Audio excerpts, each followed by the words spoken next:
Okay. Hello, Well Women's community. I am so glad to be here to get to talk to you on a Tuesday with Julia, who is a phenomenal part of our community, fellow well woman. And um, Julia, I in her professional life, she is a works in wellness, but I also feel like she's here today to talk to us about, I guess, like a personal journey, and how that is going for her, because I know a lot of you came to this community um, interested in learning about weight loss after 40, wellness after 40. And we get specific and we talk about macros, and we've talked about reverse dieting. And so those are the topics we're going to focus on from this slice of Julia's journey for wellness right now after 40. So I'm so glad she agreed to be able to talk to us. She recently published a blog post about her trip to Italy, and through sharing through the lens of wellness and macros and weight gain and muscle and just aha moments about what was really important in life. So I wanted to have her here and just ask her some questions, let you all ask some questions. So feel free in the comments, ask away. I'm going to open up my Sorry. You'll be back. Facebook I will bring don't you know what back. happened. Well, I bet you it'll bring you back in a second. Let me see. I don't know. I don't think it was anything on StreamYard. So maybe your camera. Oh, yes, it is my camera, I think. Yes. And Can while you still Julia hear does me? that, I hear you. We still hear you. We just see a Facebook person. Like when you don't have your picture uploaded to your profile on Facebook. Yes. There Okay, you I'm go. back. Okay, I'm going to open us up on my phone. Sorry, let me get the volume down. So in case anyone has a comment or a question, we'll be able to get to those as well. And of course, if you're catching the replay, just put #replay. And it will let me search through the comments from the group to make sure we come back and answer your questions. So let's start with, can you maybe give us some perspective on, since we're just going to be really specific today for your wellness journey, where have you been on the perspective or the spectrum of macro tracking and the nutrition piece? Because this has kind of been a recent development and lots of aha moments for you with tracking nutrition. I'm not sure what words to put around it. Yeah, so let me make it as brief as I can. So I've been kind of over analyzing and thinking like where I was and where I am. And I think to start from the beginning, I was avoiding nutrition or nutritional piece. Even I knew in the back of my head that it's a missing piece for a lot of things, and especially over 40. But because of all this mainstream industry and diet, especially, I felt like, especially the diet culture was more setting people for failure through all these restrictions and choosing this over that, because I believe like there should be some sense of balance instead of eliminating one over the other. Right. And then people would still go back to that what they were eliminating. So it's just like a lot of confusion, and I was trying to stay away because I think the story I was telling myself that well, I'm okay, I'm not like particularly overweight, and my scale number is kind of the same, so, and I'm a healthy eater, and I know what good and bad, and I come from a different culture, and I don't go to fast foods, and I never had a Diet Coke, which are all good things. I obviously come with already some good habits, but because I think through this, like my own personal ignorance, not really diving into it, because first, yes, I was somewhat scared because I couldn't see like that balanced approach, so to speak, because I like to kind of balance, and I also like to have data. So, and I think this macro counting met both of those, so that it sounded pretty balanced to me. So it also, there is a lot of science behind it, makes sense. And also because I was deriving data, and data doesn't lie. Of course, you are still the person who enters the data. So if you stay diligent and not being perfect, so you have some data to play with. So, and of course, I was coming also from the position of like, well, I don't want to weigh my food and I don't want to enter all of this, because I think I looked at it like a dieter sort of mentality, even though I was not intentionally ever on any diet. But, because of all this, what you hear, Right. it becomes a part, at least of my life. And I would be like, well, I'm just going to not eat this because they say it's bad. Right. Or I should fear that because, it's bad, or like it adds calories or whatever, or things of that nature. So I had all my labels that I lived by, maybe not so intentional, but here and there in between. So that's why I think it's a big piece for me that I'm still counting my macros, thanks to you. Well, because that's to give people a little backstory. So eventually there came the tipping point where Julia was willing to like give it a go and say, okay, well, what if I do try this macro tracking? And at that time, you tried what I think everyone thinks of as what you do for wellness, which is a diet. And that's what people think of, even with macro tracking, which is not a diet. It's a practice. It is a thing you do. And you can, certainly most people use it to be on a diet, but it's literally just looking up the carbohydrates, proteins, and fats that you're consuming. You do not have to be consuming them in a diet manner, right? But that's where you started. Mm-hmm. Yes. And would you say it was for about the 6 weeks that you were in a on purpose calorie deficit tracking your macros? Well, I started that faster way to weight loss, and I don't think it was as clear of a message as it is in Biceps After Babies, that there are stages. No, So not at that all. was just really a practice of introduction, but I wasn't maybe like too intentional about it. And when I learned that there are stages, and you can manipulate the stages depending on your goals that you set for yourself. Either they are strength training goals, so perhaps going on vacation goals, Right. or something in between, whatever you're working on, and how you can use this stages to empower where you are to support yourself in those goals. Yeah, that's And what I I am love about. goal oriented. Yes.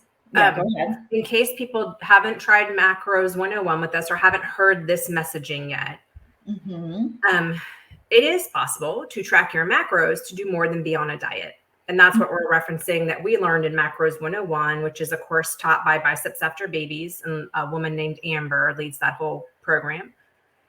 And this practice of tracking your macros to do a few other things other than diet actually kind of comes from the weightlifting world. And so there in Macros 101, we learned you can just use macro tracking to eat enough to be in something we call maintenance. You can use macro tracking to do something called a reverse diet, where you move out of a dieting time, which think of those bodybuilders you see on stage who you can see all their veins and all of their muscles. They have gotten to that place with extreme dieting. And so in order to stay alive, they have to move themselves from the extreme diet, extreme deficit, back up to something higher. And so they use a reverse diet and they add on food and get up to their maintenance so they can build muscle. And that is where these stages that we're talking about come from. But we don't have to use them in extreme ways at all. We can use these macro tracking tools of dieting or reverse dieting or maintenance or even bulking to build muscle in really healthy, just wonderful, empowering ways like Julia is talking about. So that's what we're saying when she realized there's more to macro tracking than just the phase of dieting. And in fact, like Julia's experience, it would be ideal if most of us over our lifetime only spent like that 6 weeks in the cutting dieting. It's called cutting sometimes. And then we were reversing and back in maintenance for most of the year. which I think also blows people's minds to hear. But that's the big, cool, fun part of Julia's vacation experience and where she went next on her journey. And I think it's just so cool for you all to get to see someone like doing it live in front of you like this. She is on the journey right now. That she is not in the diet. She was not, in the diet phase for most of this journey, right? No, do you feel like you got to so you kind of did a cut and then you said, I'm going to try a reverse diet? No, I was never in the cut intentionally. So it's just that when you introduced me to macro counting for that 6-week period, I realized that I was consuming about 1,500 calories, not intentionally. Right. That number just showed up. Right. So, and again, back then I wasn't quite sure what to do with it until I learned about these different stages. And when I was really started to listen to Amber's podcast, I learned about the reverse and maintenance and how it could lead to the cut. So, and it made a lot of sense to me. And I kind of got onto that journey. And maybe just kind of backtrack it. So, like, why I was afraid of that whole nutrition and diet, just because I also heard stories on the other side that it messes up your metabolism, messes up this and that. And I didn't want to do something wrong, right? And mess myself up. And perhaps because I didn't have like that great of a need, like I didn't need to lose, 50 pounds or whatever. And I was considering myself a healthy eater and exercising more and a lot. So I thought, I'm okay. I don't want that. I don't want to experience all those crazy stuff. However, I am also 48. And then as I'm going into the stage and also not pulling those pieces together, like, yes, I'm maintaining my scale number, but my body actually changes. But because of my fat percentage of what I understand now and how I use nutrition and strength training, it stays the same. So that's why like I look bigger, but my number is the same. So, and that's where all this kind of new mind shift sets started to happen. And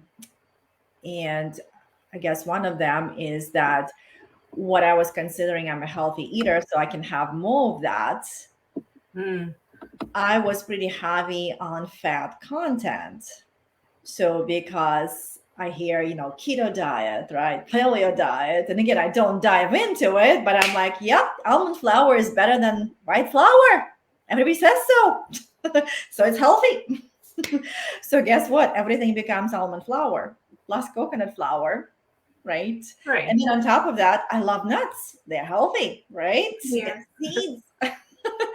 So my mom and I, we can like sit and watch TV and crack the pumpkin nuts out of the shell and eat the whole pile in one night. Yeah. So guess what? I just consumed about 2,000 calories, right? But it's healthy. Right. That's and then I love my avocados. Well, guess what? No matter size of avocado, I can put this in the whole meal. It's healthy. So, and of course, the magical number that also data, like you put your numbers in front of you, like Amber always teaches us, like what is true. Well, guess what? It is the truth. That 1 gram of fat has 9 calories. And it's not that calories are good or bad. I'm trying to stay away from it, but because now I know like how much of that healthy food I'm consuming and how much it's impacting my calories, right? So not that I never eat nuts anymore or I never add almond flour, but I'm actually trying to like through the cut, especially like because I'm in the cut, it's a different phase. Yeah, I don't have a lot of that because I want my food in the cut and I don't want that to come from fat too much, my calories, right? Just because I'm in a cut. But it doesn't mean I'm saying no to it. No, I still create those building blocks. And also when I'm in reverse and maintenance, yes, I perhaps will have more of that. And that takes that label, healthy, unhealthy, or good, bad, really away. So it's food. And white flour is fine. And I survived Italy. White flour, everything. And we'll get to that. But I think this is just like a huge revelation for me, what I was labeling under healthy. Yeah. That's why I can have more of that. That was kind of my story. Gotcha. Um, and then, yes, my scale number is the same, but I have, the body that doesn't look like that. Like what I used to look at that scale number before and now, right? And yes, I can say because I'm going into 48s and 50s, or because there are some missing links. Right. That's so interesting. There's so many good things right in there, because you're saying, so if eating healthy, fantastic place to be. But you're looking and saying, I wonder, I'd like more muscle tone. Is it because I'm almost 50? Or is there more pieces to this puzzle? And then you learn macro tracking and you said, okay, maybe there's something to this. It turns out my almonds have over twice as many calories as does, the carbs from the banana. Interestingly, like, Yes. So what if I look at that and try this data-based approach out, and then you got some different results. So you, to me, that's just so empowering to know. Yeah, that is. It isn't just that we're stuck as women over 40, and we are just going to have our bodies change the way that we look and feel in ways that aren't in alignment with what we want for ourselves. I'm not saying there's a good or, there's not one ideal we should be shooting for, but when, you have a goal for yourself you want to get to, and you feel like age is stopping you and there's nothing you can do, that's very disempowering. But trying out this macro tracking helps you have these aha moments and realize there are I can do some things with my nutrition that aren't just about being hungry on a diet and being extreme and out of balance and turning out unhealthy. Instead, it could increase my health. Exactly. And to me, that's I also notice with the balanced nutrients and everything. So I don't have this perks of like, I'm going hungry, I need to eat now, or I have more snacks in between. And of course, my snacks become nuts, right? And then I went through this kind of like low fat, right? Because they say low fat is bad. Well, guess what? Everything else I was choosing was all full fat. So, and again, so like I was doing healthy, but quite unbalanced, right? So like right now in my cart, so again, I'm choosing an option of like low fat yogurt or non-fat. And I had to go through my mind shift like, oh my God, well, but that's okay. It's not going to kill me. And I'm in this stage of my life. It does not mean I'm saying no to it. I'm just kind of planning my food like, okay, my dinner is going to be whatever, full steak. So I'm going to plan for that fat content with that calories, and perhaps allow the snack that has non-fat yogurt. So it's like, it's empowering and gives me like informative decision instead of like, again, creating those labels and then not understanding how it impacts my calories overall. And then blaming my 50s on like, well, that's it. We have a belly fat now. Right. Or whatever, right? Right. Not that we're saying hormones don't matter or any of that. Like that's, Well, they matter. I'm not saying like, right, but obviously impacts. But that is just my personal revelation. And also like yesterday, I had another moment, just quickly share that one because I thought, oh yeah, here we go, healthy again. So because of course this carb thing and whatever, and this is very good to talk about it because I've been sitting in my head because like people around they know me as a healthy person, right? Exercises a lot. But yesterday, so I have this cauliflower patties that I got a long time, and I like them. And I basically, again, got them to replace bread or carbs, right? So because they're healthy, there's cauliflower, but there is also cheese there. And they're good, and I like that. I like their texture, like, and here and there they can again become handy. But when they become again that story, oh, I'm doing it because they're healthy, because I'm not gonna have carbs. It's not like the carbs are bad, as we know. But then I have this Ezekiel sprouted English muffins that I happen to really like them, and just like that, half of it is like makes me full, and Yes. it's satisfying, and it has that texture, and it's bready, and like I do like bread. And yesterday I actually put them in my fitness pal, and I compared the nutritional numbers, and it's like, oh, like the nutritional is pretty much like very similar. However, the half Ezekiel is going to give me 80 calories, and it makes me feel good for like a long time. And in order for me to like have that sort of a satisfying thing, I need to have two cauliflower things, which are nice and thin and they're healthy. They're made of cauliflower. Actually, two is going to make 100 calories for the same nutritional value. And when you're in the cut, you're paying attention to your dense food way more when you're in maintenance, right? I So I'm agree. like, that made my decision for, for my breakfast, right? Or for my snack. So cauliflower goes back for better times, and Ezekiel goes on my plate. And I was like, I feel good. I made that good decision. Actually, use data, Yeah. right? So Yes. that was my latest revealing moment. It's Yeah. so So, nice. but now I know. So, Yeah. Well, um, you're just, that's what I thought has been so cool of going from diet to reverse to maintenance to a cut was like, you really do begin to believe you can make anything work. I think a lot of people who pitch macro tracking, selling their diet program, say make everything work, all of that, which is nice and all, but until you move through those stages and do the work, I don't think it really is, that food freedom doesn't kick in yet. But yeah. Well, and I think I never was a big fan of 30 days, 90 days, and whatever. So I think, like for me personally, so this approach, not that I will be counting for the rest of my life, but I can use that as a tool again, depending where I am in my stage, and also just kind of checking in here and there. But I think it definitely teaches me the portions, the nutrients, so that when I do go out and about, like on vacation, I won't be freaking out because I have actual like data and understanding instead of labeling, oh, but I'm on vacation, I blew it all, or whatever. Or just get paralyzed there because they give you white bread and you're like, oh my God, I cannot eat this, right?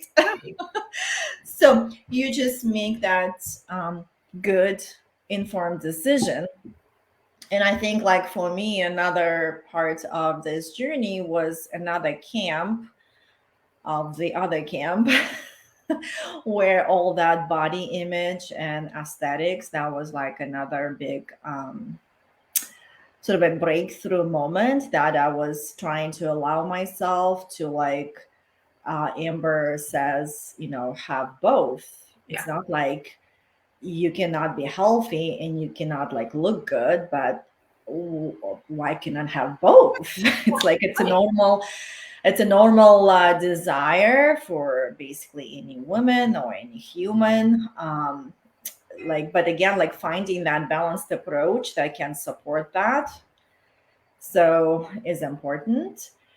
And I think when we did that value exercise and how she was talking about it, almost like gave me a permission Mm. to align the aesthetics with my value of like, yeah, I am achievement oriented and I'm really curious, like, can I? Right. Not really like restricting and sacrificing and killing myself and like sleeping, feeling hungry, and all that stuff. Like, I'm not paying that price for getting here.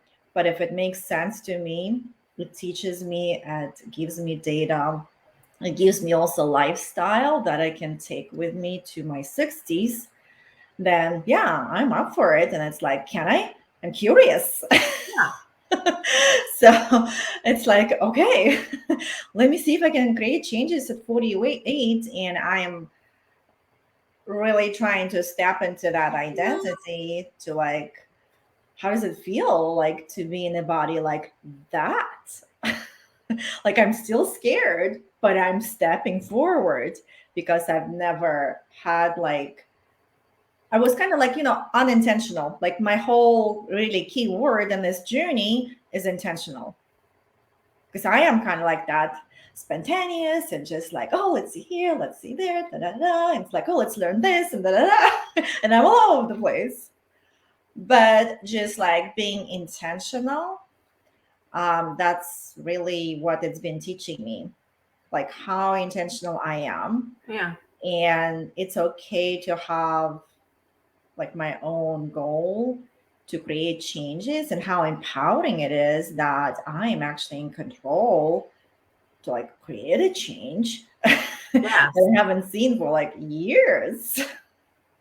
That's why I say your 40s are the perfect time to like have these aha moments and learn about macro tracking and learn to lift weights to build lean or build muscle.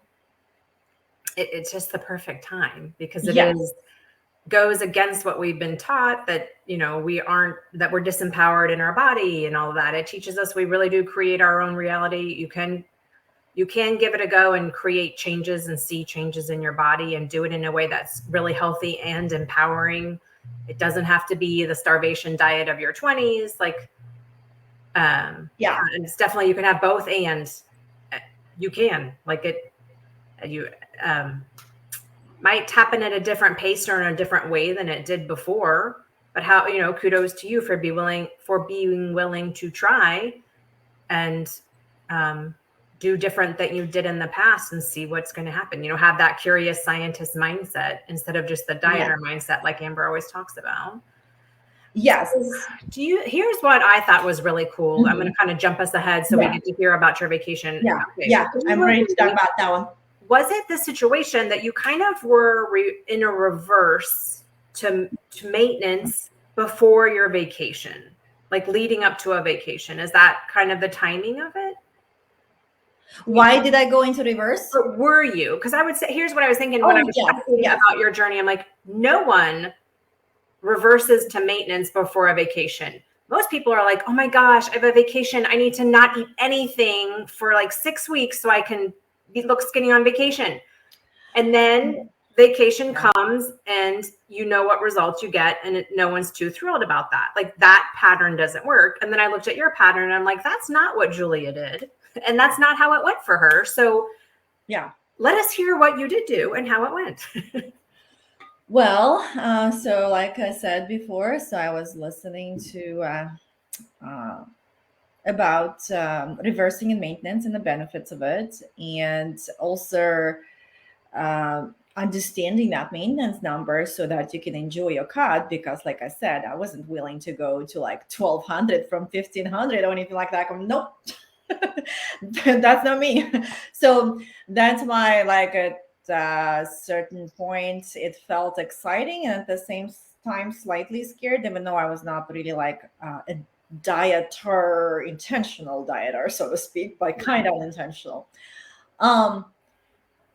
So it made sense. Plus, my vacation was coming up, and I thought, oh, that'll be perfect just to like start eating, because I'm going on my cooking vacation anyhow, and I'll be eating a lot. But I think also like what was empowering for me, that again, I was intentional about setting a stage. Mm-hmm. Mm-hmm.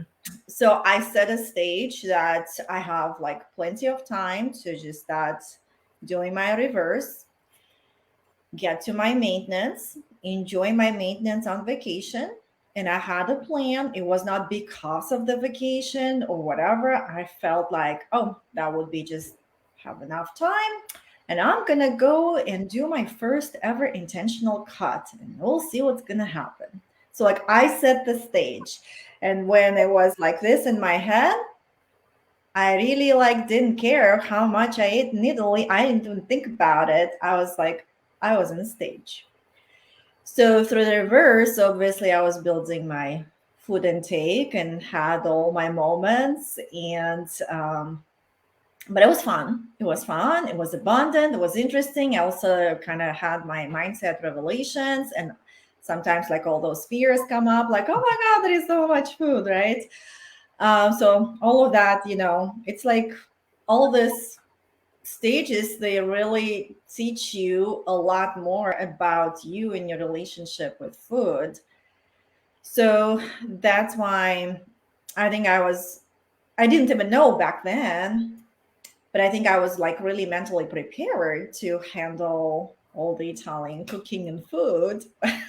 And I can tell you there was lots of wine, lots of olive oil, lots of white bread, lots of white pasta, lots of white raviolis with Mm. cheese and meat. And they brought my favorite tiramisu, which was a piece like that. I ate it all. That's awesome. And the cannolis, and I mean, you name it. Yeah. Everything in my tracking, well, in my kind of thing, like, oh, because I haven't really like been eating white pasta, white rice, or whatever. Right. Like I was doing good, and white potatoes, but I had no guilt, no shame. I was like, yeah, I've been eating so much. Why not do it more, right? I never, I never really was thinking like, oh, okay, so when I come home, I'm gonna be. I'm. It never crossed my mind really. However, like other ladies there, you hear them talk or like making comments, Right. and I was listening, and I thought, huh, that, I don't think like that. So I must be like, I'm in my new identity. Yeah. So I'm in my new maintenance identity. And it does. Plus, I also knew like it's my stage. I'm intentional about it. Right. Like I'm just gonna have a feast, right? Sorry, you wanted to say something. Well, yeah, it is interesting what you get there, that you really do feel those things and you do get to see yourself in a new way. And I've never had a better cut experience than I did when I was on purpose in a cut that I had set the Mhm. time frame for. And I Yeah. had a plan for what I would do next and why I wanted the reverse at the time I did. Our vacation was in there, and now maintenance through the holidays. Like, it just is so empowering to feel like you really know Mhm. what to do next, how to tweak if things are going however. Like, there's so much empowerment Mhm. and control and understanding, no more guessing and feeling guilty and disempowered Mhm. about what's going on. And it changes how you see yourself. Yeah. When Yeah. also you have chosen to change how you see yourself, like both things are going on at the same time. Yeah. And it's, yeah, it's an amazing feeling to be on vacation Yeah. and not feel food guilt, to be on Yeah. vacation and feel food freedom and know how it's going to go when you get home and have a plan. Yes. It's Exactly. it makes vacation even better. Yes. And now, just kind of going back to that, I think it was even better that I actually had no control over my food choices, because I remember when we go to resorts, and with at resorts you still can choose, because if that's a buffet, so then all of that kind of goes through my head. Okay, this is good, this is bad, this is healthy, this is unhealthy, I'm going to eat that much because I'm going to pay that later. Right. All that kind of self-talk goes on. Yes. And then it's like, yeah, I will be gaining weight, so I'm gonna eat them. And so it's like everything goes here in Italy, in the Italian vacation. I actually was like, maybe that was really the most empowering part now thinking about it and going back, because I didn't have to choose. That's a nice They vacation. brought it to you. They Yeah. made the plan. And it's like, it's either you're going to go hungry or you're going to eat this white pasta, white bread, or whatever. So, Yeah. right. Um, and I mean, just the quantities also was big, and I wasn't eating them just because, like, whatever. I just like, well, it's just enough. It's like, I cannot eat anymore, right? Um, so I think that was probably even a better part. And just thinking about it, going on the next vacation where I may have a choice, it's like, just think about it again, not from this blah, blah, blah, blah. But how can I just choose because it looks good on the menu and something new to try? Right. Right. Right. Right. So yeah, I think that was also good. And also the protein options weren't like as good as I wish, but I was okay with that. And yeah, so I think that being in reverse and maintenance definitely was a huge piece and helped me enjoy it. And when I came home, I was mentally, emotionally, and physically ready just because I've been consuming food for so long, like intentionally. Like, when in the world, when you talk to anyone, unless you talk to Amanda or people in this community, where you can tell I'm like, I'm intentionally adding food Yeah. into my nutritional plan. Right. I mean, any woman is going to look at you like, what? Like, why would you? So, yeah, it's very empowering. It's like so abundant, but I'm intentional about it. Yes, I'm intentionally adding food so that I know what my maintenance, like you wrote in one of your blogs, what my enough is, Mhm. instead of just pulling all this fake numbers here and there, somebody tells you. Right. It's like, no, that's my data. That's my maintenance. That's my number. That's where I am. Yes, I got there by following certain steps. And yes, I got there because I had to change some habits. And yes, I got there because I had to track it and I had to enter the numbers.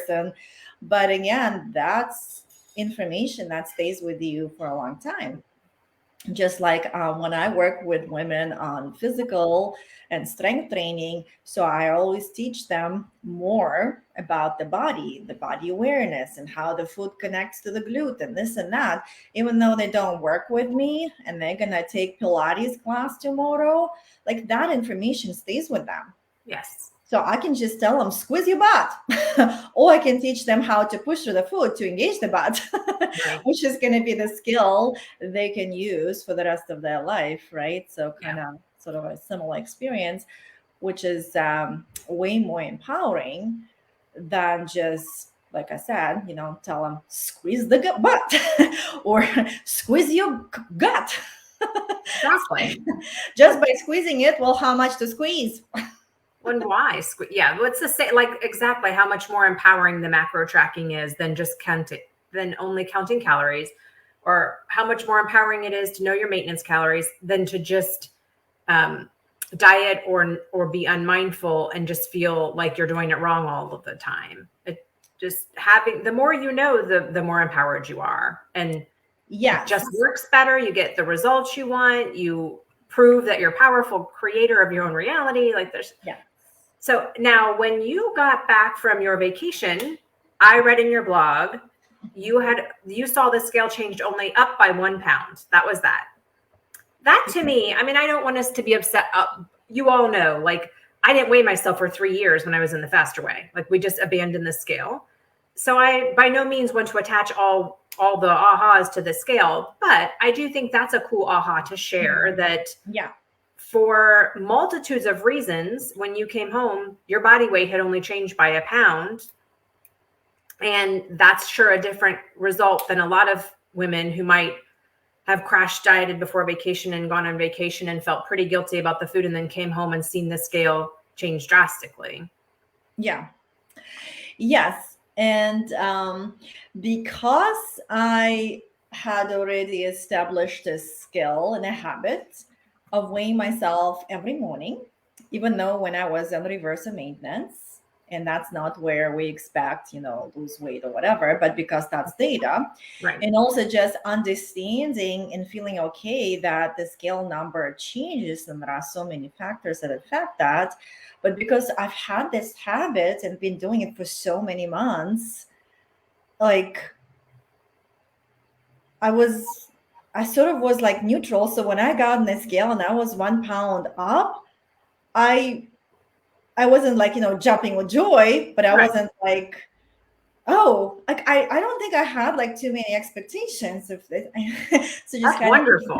at that, because I think I didn't have all those stories in my head running constantly through that vacation, Mm-hmm. it sort of like almost made my reaction kind of neutral. Mm-hmm. Of course, I was like, wow, that's kind of like, I was just curious. I think I was like, wow, this is like against contrary common belief, right? Right. Against common belief, like I'm supposed to be 5 pounds overweight with the food I eat, right? Um, but I was pleasantly surprised. Yeah. But I also don't think I was expecting. I was like more maintaining that curious attitude, like, let's see how like all this reverse and maintenance work and can like see what happens. Um, but yeah, I was pleasantly surprised. That was just like 1 pound, and I was like, hmm, eating more food actually might have nothing to do with the scale number. I was relaxed.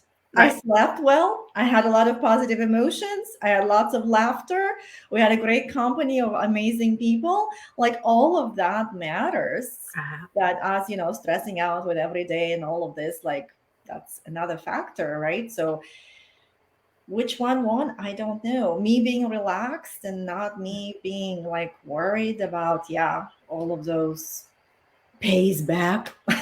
Right. Consequences that you didn't want. So yeah, Yeah. did that influence it? I don't know, but it worked like this for me. Is it going to happen for everyone? I don't know, but you can experiment, be curious, and see what happens, and just like Exactly. get yourself off the hook, right? Exactly. That's what I was going to say. Like I came home from Mexico and my weight had gone up by 7 pounds on the scale, which again was another thing where I was like, I don't really care, but I was like, that's not even physically possible for me to have gained 7 pounds of body fat.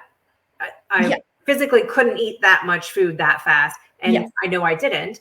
But what is empowering is that we both got to have that mindset of, well, let's just be curious and see what happens next. It wasn't a moment where we said, this doesn't work. I'll never figure it out. I'm broken. It's because I have over 40 hormones. All the other things that could have happened and happened to so many women when they yeah, come home and see the scale went up after vacation. It can be so derailing to your wellness, but we both yeah, got to be in that mindset place of, that's interesting. I can do some reflecting on why I am where I am now. And hey, I also already have my next steps planned and I'm yeah, excited for them. yeah, yeah, exactly. So, yeah, I think it definitely adds a lot of stress. And as we know, stress boosts cortisol. And of course, cortisol goes into belly fat and all Right. that stuff. So I think stress definitely plays a huge role. That's why sleeping is sometimes they say more important than paying attention to your good and bad food, right? Right.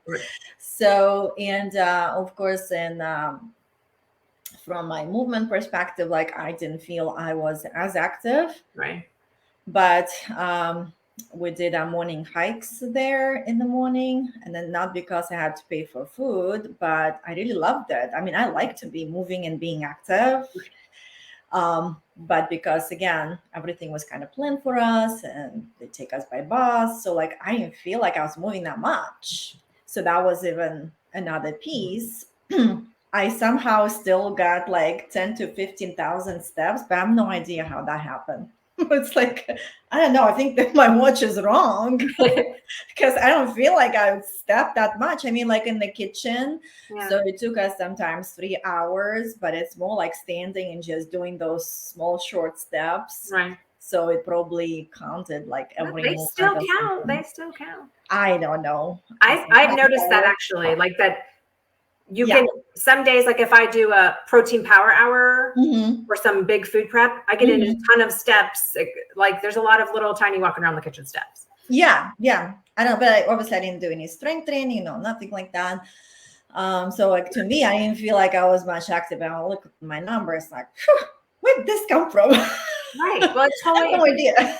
it debunks all the vacation myth thinking we have that, you know, how even the groups we're in for Macros 101, all the communities I'm in, it's almost every week that someone asks, like, I really don't want to mess up my cut on vacation. how many days should I work out, blah, blah, blah, blah, blah. All that stress we put on ourselves when it's like, turns out in reality, probably it's just not that big of a deal to not work out and Yeah. follow your workout for the week of vacation. And probably, Yeah. I mean, how amazing that if you get to Yeah. relax and have fun and get some more sleep, that'll probably work even better for what you want to happen at the end of the vacation. Yes, exactly. I think so. And I think just as going further and thinking about more vacations, hopefully this story and obviously my own experience, I know it has happened before and I know how it made me feel. So now I have something that I can sort of feel and relate to and experience. I can again take this and just try to apply to my next vacation Yeah. and then kind of see what happens. Always like be that, again, the scientist, like be curious, um, and just enjoy it. That's the main thing. So that's why I even kind of I'm taking my changes even further. And as I am more intentional about my progressive overload strength training, I am even scheduling it heard of in my repertoire. So in 2 weeks, I have a deloading phase and we'll see how it goes. So I'm planning not to go to the gym for especially like lifting. Okay. So I might go for more like a playing or not at all. And I am in that deloading phase. I'm gonna try to focus just more on kind of general movement and mobility and a little bit of yoga and meditation and just kind of take that week like almost like a vacation week Mhm. and like be okay with it. Not like, exercise all the time. And see how it goes. And that's still gonna fall into my towards the end of my cut. But I guess I'll see how it goes. Yeah. So That's my new intentional planning. I love it. Well, it'd be so cool to hear about, but that's going along this theme that we're discovering that you need rest and recovery and just Yes. less is more, and that it not that makes it easier by any means. Like I think I being in a cut's the easy part. Yes. Sometimes it's the other pieces where we have to change our mindset so much that can feel a lot more challenging when we're eating more and doing less. Now, wait, before we go past that, but before we're Mhm. like, if we're trying to keep our time to, I don't want to keep you more Yeah. than an hour. So, give us the overview of where you are now. Like, how long you've been back from Italy for just a few weeks? How long did you want to cut? 6 weeks? Well, I'm still in my cot, so this is my third week. Okay. Um, uh, so, well, and I might have done it like maybe not how it's supposed, not how I actually planned it. Well, that's real life. I I planned mean, it intentional planning I had is I think they suggest is you cut 100 calories a week from your maintenance and kind of keep going. But because I had like so much food, like I thought I was emotionally ready. Like yeah, I'm not gonna wait 100. I'm right. ready just to like deload. Yeah. And I did. So I cut 300 calories. Well, that's the beauty of having found reverse into maintenance is that, Mhm. Yeah. you're in that crazy mindset where you say, yeah, I'm ready for a cut. Let's do it. 300 calories. Let's do it. Like, I Yeah. got this. Yes. I felt I was ready. Yeah. And I did 15% moderate cut because, again, I'm not a big proponent of extremes. Mhm. So that's why. So I did the 15%, which is 300 calories. And I was at 1700 with that first 10 days, I guess. And yeah, so it's going well. And I kind of like when I eat my oatmeal, if before I would also like think, okay, what shall I not put there? So it's as boring as possible, right? Because God forbid I add more calories. Now, if I look at my oatmeal, like, oh, how can I dress up my oatmeal so it's going to be exciting? And I put my protein and I put my fat and blah, blah, blah. So it feels full and it like fits my macros and I'm still in the cut. It's like, okay, plan my, kind of meals like that and my treats. And also like allowing other foods to be still part of my process. It's going well. I mean, I had my little peaks when I got into the hunger mode. Yeah. And I listened and I tried to stay there and did my little, dance, what I needed to do. So kind of survived that peak. And then I think I just kind of cut 50 calories, but I'm still allowing myself to play with this 50. So like if I end up at 1700, that's fine. Right. And it's going well. So, and I got my results and I was really excited about it. And I posted that in a group. So so far officially have 4 pounds down, and I have, I think, like an inch, maybe an inch and a quarter of my waist. And really like what came off like really quickly, which was really kind of nice, that the belly fat and the hip fat. So it was kind of cool. And that just happened in a few weeks. And I knew like before that would be like still that piece, the nutrition. So and what I'm craving, or sometimes, like, especially in the first 2 weeks, my nuts, my seeds. So because I'm not like a sugar eater, so right. I even like don't eat that much chocolate, but I still like even my cat, I have a piece of chocolate here and there and whatever. So I'm not like deprived. Right. But that was my cravings. I'm like, oh, I want my nuts. It was really interesting. Exactly, kind of going into that circle, right? And just making its thing.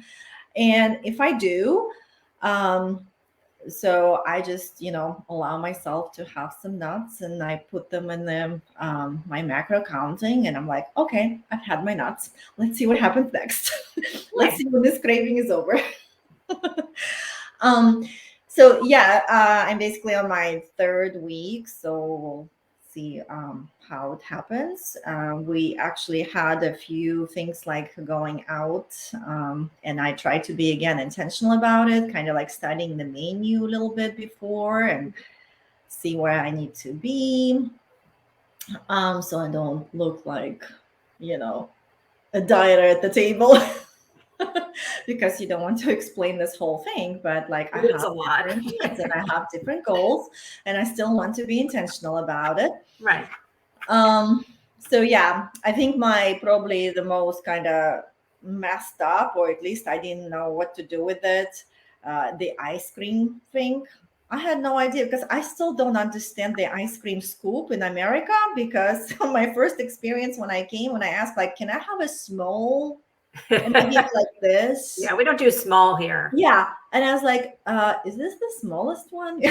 And they're like, yes, that's a small scoop. Like, that's not as cool. And that's kind of like what I had here. And I came and I studied the menu there and trying to figure it out. I'm like, I don't think they gave me a scoop because it was a huge thing. Yeah. Yeah. So I have no idea. Like, I was lost there. Like, I don't know how to record this. I'm going to just like take it there, but I don't believe it's that. I probably had double scoop. Yeah. And it's the cool thing is, like, over time, it all comes out in the wash. Like, you're still getting phenomenal results. You're so empowered. You know what to do next. Like, it's hard to believe, but you literally never have to be perfect. This whole time I've been doing protein tracking wrong. I've always just weighed my cooked protein and logged exactly that number. So I have been going over on calories this whole time.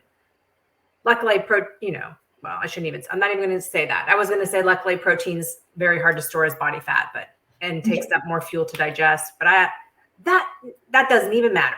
The point is, we can be wrong about the ice cream and all the food every day for 3 years and still get phenomenal results. So yes, exactly. So that did not, screw my results or anything. I was just really confused, like what to do with it. Oh, yeah. And it shows you how hard But like, no wonder this isn't something we just all are doing all the time and always have known about and all that, because it's confused. It's not instinctual or clear, or, yeah, and then there's that whole other side of things we don't need to get into in this talk, but where it's like a lot of the food stuff is unclear on purpose to get us to buy more. yeah, which is another part, the whole thing. But so yeah, so far, I'm just kind of still on a journey, and again, like creating those revelations and understanding even more the. So another interesting part in Italian. So when you look at the nutritional labels, and really where I saw it on the yogurt, so that I had for breakfast, and I just looked at their nutritional label. So the word calories in Italian is called energia. Energy, yeah. So, and it's like, calories is energy. Yeah, would that be an interesting thing calories. to change? That would change a lot of mindsets, I think, if you,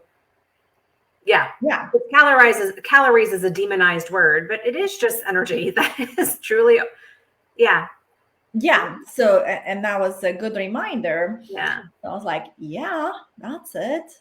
So, of course, what your calories are, like in my healthy story, what they consist of, it's always good to know, so that using that information more for empowerment and being intentional, and also again support the goals. Like I think just knowing the stages and how they can complement nutrition, can complement, especially if you do have fitness goals, because that's another thing that I perhaps didn't realize to this degree, just because also I wasn't like so focused on like the aesthetical part, is that if we maintain the same number on the scale, but we don't add and build muscles, then every year we look different. And if that's your only measurement, okay, my scale number is the same, but why am I looking bigger, or why am I looking like I have more fat? Because with age, obviously, we're losing muscles. And if we don't intentionally do progressive overload, and this is not, going and taking this class and that class and whatever class, unless they implement that progressive overload, right? Then you look the same, like your body composition will be changing, not to the advantage. Right. And then again, if we just go on that crazy diet and eat less, that, creates another mess up. And that's why the muscles are so important, not only for us feel strong, able, and active and functional, but they are super metabolically active. So 1 pound of muscle is not the same as 1 pound of fat, just because it's more dense. Right. So that's why I think when, and that's again another story, women thinking about bulking, you're not really gonna bulk, but you're gonna get that body composition that perhaps I want. But really adding these two pieces together, so the nutrition and adding more protein, and also getting that progressive strength training overload with some recovery in between, and then enjoy your vacation. And you're doing everything you can to help you sustain the quality of life that you envision, whatever is in your control, obviously. Yeah. I think that's the big takeaway. Like, how it's just such good news that, because I come from that place of being told there is nothing you can do. This is just basically give up until menopause, and then we can maybe prescribe you some drugs. That was when I started having all these changes in my body in my early 40s and asked for help. That was the messaging I heard. And so it's so fun to be in this place 3 years later where I'm like, Well, none of that's true. Instead, you can become a macro scientist. You can learn about building muscle. You can learn about your hormones, and you actually can really have fun with this. It can make you feel good. It is so empowering, and you can get results. You can see like I've seen my body change like I had never seen it change in my life, beyond how strangely it changed, like being pregnant. That was another, like, oh my God, I didn't know my body could do that. This is kind of one of those times where I'm like, oh my gosh, who knew? Like that all these things could happen, and makes you just wonder, then what can how much more cool stuff can I pull off? What else can I figure out next? And that's how I want to feel as I age, instead of feeling disempowered and less strong and all of those things. Yeah, I think it's important just to know what story you're telling yourself. Yeah. And is it really the truth? Right. Well, don't let other people convince you that you have to. I think there is strong messaging out there from those of us from people we're trained to trust, to tell us to just keep telling ourselves that story, that there's nothing we can do. Yeah. Yes. And yeah, you can definitely continue playing that story over and over again and be emotional about it, right? Because we are emotional creatures. Or just that opening up that window of opportunity. Just like for me, I guess I was ready. Plus, I really appreciate all your efforts and your showing up there and you being passionate about it and sharing your story. Because if you didn't take that step, so how many more women would have been missing out by now? So I think really the kudos goes to you, Amanda. Thank you. Doing all this wonderful work and being on your journey and sharing it with other women, because I think that's what really made a huge difference. It's like, I see her. What is she saying? Yeah, it makes sense. What is she saying again? It makes sense too. Look at this recipe. Ooh, she's so active. Like, what's she doing today? Well, that's why I appreciate you. Yes, I think it works. It matters. And it's because it's you. And like, I know you. You're not some, Jennifer Lopez. Who knows, right? But you're actually like a person like me. Yeah. And you're in my neighborhood. And that creates a lot of trust that she's not making it up. Right? So that's why. Yes, thank you. You're so welcome. And thank you then for returning, paying it forward and coming and talking in the group about all the things that you've been doing lately on the nutrition side and the results and everything. I mean, it's all just, the more we're all willing to share the goods, the bads, the ins, the outs, how it's going. I feel like, then we can all just keep convincing each other that we really can. Yes, there is a power in our intentions and in our stories. Just, I guess, enjoy the journey of who you are becoming throughout this process instead of kind of giving the power to someone else or something else. Yeah. And you will like yourself even more. I think that's the perfect way to end. Like, enjoy the journey of just becoming more and more of who you really are, and that just becoming, enjoy becoming who you're becoming. Like, that could be the theme of the Well Women's community. That's like, instead of all the other alternatives, like, let's just enjoy the journey of becoming who we're becoming and keep sharing how it's going. So on that note, let us wrap up. And I will say, Julie and I said we will be putting our heads together to do lives in October again on Tuesdays at noon to talk over some more topics that are important to you all. So we'll look forward to that. I think that would be very wonderful. And I so appreciate those who got to be here. The way that I can see my Facebook right now, I'm sorry I can't say hi to you because Facebook on here doesn't tell me your name, interestingly, but I'm so glad you could be here live. And again, if you catch the replay, just let us know your questions in the comments and we will, we'll talk. Yes, thank you for being on the journey with all of us. So fun. Oh, you know what? I just saw that's Katie, who said when she lived in Europe, this portion's servings were so much smaller. And Amy Not was on my cooking vacation. well, a whole nother live we could do is about how we could all go to where you went in Italy and do that cooking vacation. I think, like, I have to admit, Amber Bersecki of Macros 101 Biceps After Babies often talks about when you're in maintenance, which is where I am now and plan to be through the end of 2021, pick wellness goals like to work towards so you feel like you have a motivation, because we're so motivated by a diet, but in maintenance, you're like, what am I working toward? Mm-hmm. And it can derail some people. And I'm like, I don't want to work towards a pull-up. None of that motivates me, but I am motivated by working towards going on my eating vacation in Italy. That would be a really big thing for me to do in maintenance. I'm very motivated by that. Yes. So. Yes, exactly. That's awesome. So yeah, I will be ready soon too. Yeah. So. All right. Well, we will talk again next week. Have a fantastic day, everyone. And thank you again so much, Julia, for sharing your journey thus far. Thank you for the opportunity. All right.